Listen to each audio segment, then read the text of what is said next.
Pretend that airplanes in the night sky like shooting stars. I could really use a wish right now, wish right now, wish right now. The basketball now starting to display with formation error back into the field.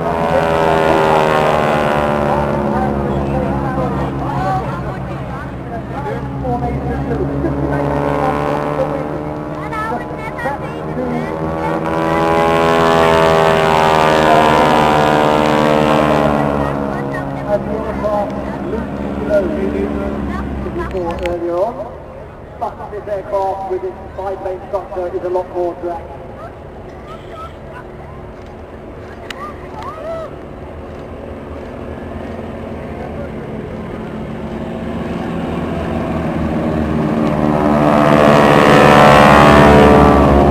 There we are, in the field, one lane raised at 45 degrees and waving away for all their work. I hope you were waving back to them.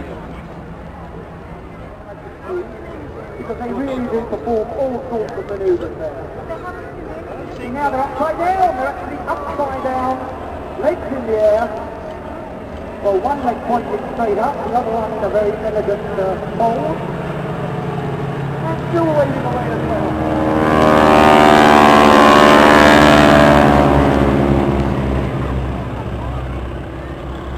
Now there below, and behind his leader on the girls are lying parallel in the wind.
So let's give them a big wave as they fly along for the last time. The Breitling Wingwalkers.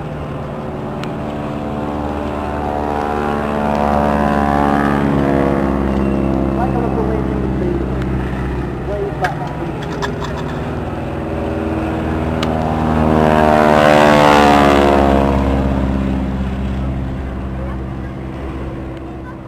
So perhaps what we're going to do is the whole scenario just without the helicopter. So there we go, we've got two people in the water. So I guess what we're doing here is simulating a two-seat aircraft that crashed. The aircrew have ejected, are safely in the water, they've survived their parachute drop and are awaiting rescue. So you saw the flares go, you can see just how quickly the smoke flares disappear. So you need to set those off just when you know somebody's coming. Not a flare going off now, they're very bright now, bright red ones.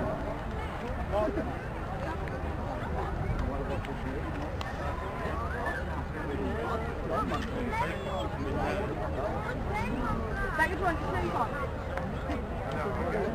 yes, the cavalry are arriving. From the right, we can see the lifeboat coming in to pick up the victims from the water.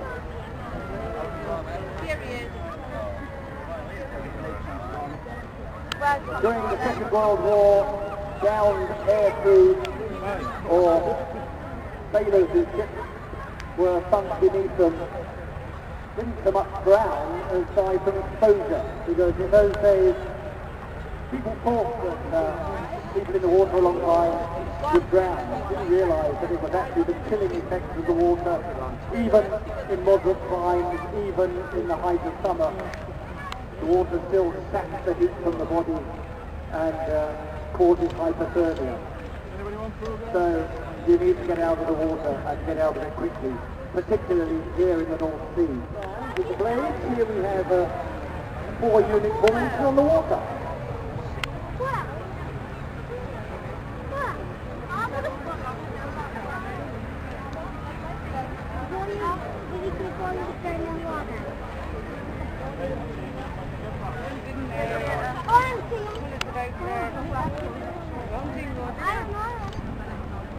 That's nothing.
Which make it ideal for aerobatic manoeuvres. I think the those rotor blades, BERP, known as the Burt rotor blades,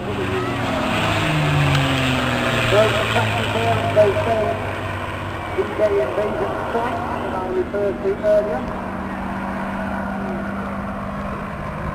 And just like the BDNF aircraft we saw earlier, powered by a Merlin engine delivering 1,760 horsepower, giving this aircraft a maximum speed of just over 500 miles an hour. You can hear there the whistle of the slipstream over the gun port, the monotube as the little friends are here. While Mustang pilots refer to their aircraft as the Cadillac of the sky, and it really is very smooth. I've had the fortunate privilege of having a ride in the back of it, which was about the top speed area. The effect for two things really. One was it was the first time an all African American were allowed to go into pilot training, because at the time of racial prejudice in the US at that time, it wasn't felt that as an American had the capability of flying aircraft. But the Tuskegee Airmen, so-called because they trained at Tuskegee in the USA, they flew the block, and the Tuskegee Airmen had the big smoke bomb that we can't get in there. Look at that. Wouldn't you love to have one of those taken up on the line?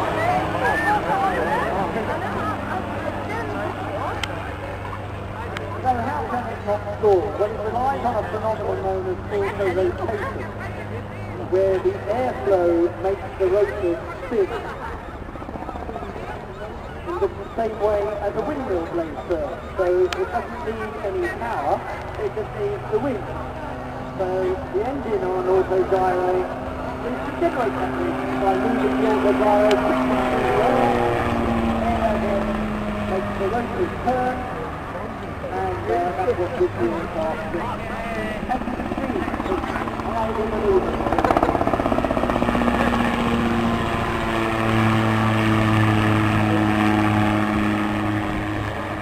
Perhaps the most famous time of the Autogyro was from one of the early James Bond films with Sean Connery, with Little Nelly, well as they maneuverable, which will demonstrate. As you can see, there's a behind it. So what a way to explore the countryside and avoid the traffic jam that makes my journey up here from Central Park would be a lifelong one. Give him a wave, he's waving to us there from the cockpit, flying a very low speed, waiting to the post here, and how's he performing there? It's dreadful.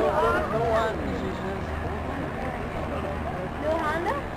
Come on, no Honda?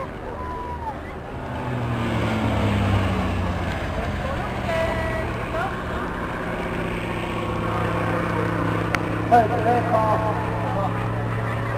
was the last of the fleet air arm piston engine fighters. See the airplane? The sky, look.